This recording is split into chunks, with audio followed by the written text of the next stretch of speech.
Black beauty of Patna, ये कौन है ब्लैक ब्यूटी ऑफ पटना जिसने प्रधानमंत्री को टारगेट किया? क्या तथ्य? कई लोग थे, 10 एक्यूज थे उसमें। एक इम्तियाज अंसारी था, एक हैदर अली उर्फ अब्दुल्ला उर्फ ब्लैक ब्यूटी।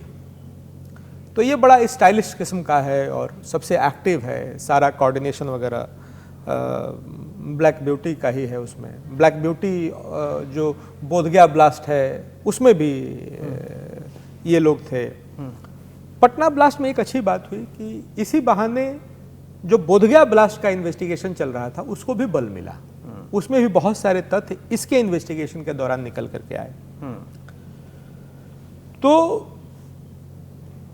उसमें एक आदमी जो है बाद में सरकारी गवाह बनता है और असली भेद वही खोलता है। फिर क्या भेद खोला? तो भेद जब खुलता है उसमें एक था कि, और ये जो सरकारी गवाह बनता है इसी को सुसाइड बॉम्बर बनना था।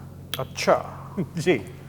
और सुसाइड जो जैकेट था वो टेस्ट किया गया था रांची में, ईरम लॉज में। अच्छा। ईरम लॉज में बनाया गया था और एक जंगल में जाकर के, एक गांव के एक जंगल में जाकर के उसका टेस्टिंग हुआ था।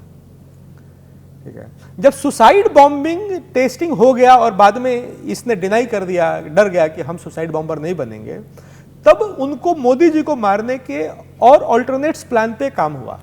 उनकी अलग अलग रैलियों में जाकर के रेकी की गई। अच्छा। उसमें छत्तीसगढ़ में भी रैली थी, उसकी भी रेकी की गई। ये कौन लोग थे? ये वही हैदर और इम्तियाज और ये 10 का जो ग्रुप था।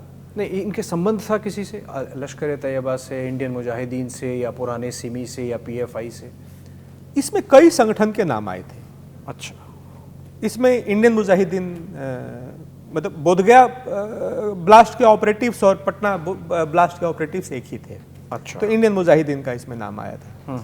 लेकिन इंडियन मुजाहिदीन के साथ साथ सिमी का नाम आया था, एसआईओ का भी नाम आया था इस पटना ब्लास्ट। जी जी। हाँ। एसआईओ का नाम आया था, मतलब कि उसमें एक आदमी एसआईओ से कनेक्टेड था। और एसआईओ, आपको ध्यान है दिल्ली के जो शाहीन बाग प्रोटेस्ट में लदीदा सखलून, हाँ, सी वाज एसआईओ मेंबर।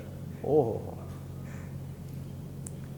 तो तार इतने दूर तक जुड़े हैं। हाँ, एसआईओ का नाम आया था, सिमी का नाम आया था। तो ये जो पटना में है, और इसमें क्या तथ्य उजागर किए हैं आपने कि प्रधानमंत्री को जो टारगेट करने की कितनी बड़ी साजिश कितने समय तक करी इन्होंने और कितने सफल हुए? क्योंकि मेरी एक जानकारी ऐसी है कि प्रधानमंत्री का जो स्टेज था जिससे वो अपनी एड्रेस कर रहे थे, वहां पे भी बॉम्ब ले थे जो तुरंत हटाए गए थे। मुझे लगता है कि अहमदाबाद सीरियल ब्लास्ट एक क्लोज कॉल था, बहुत नज़दीकी मामला था। लेकिन उससे भी नज़दीकी मामला था कि जब प्रधानमंत्री मंच पर थे उस समय मंच के नीचे बॉम्ब था। प्रधानमंत्री की किस्मत थी, मतलब कि उस समय के मुख्यमंत्री, अभी के हमारे प्रधानमंत्री जी की किस्मत थी, इस देशवासियों की किस्मत थी कि इतना स्ट्रांग लीडरशिप हमको मिलना था कि वो बॉम्ब फटा नहीं। हालांकि ये कहीं एक स्टोरी में रिपोर्ट हुआ था ये कहीं पे, लेकिन इसकी पुख्ता जानकारी है बाद में गुजरात पुलिस ने टेक ओवर किया था। कोई कारण रहे होंगे कि उस समय इसको पब्लिक डोमेन का पार्ट नहीं बनाया गया कि उसके नीचे बॉम्ब था मंच का।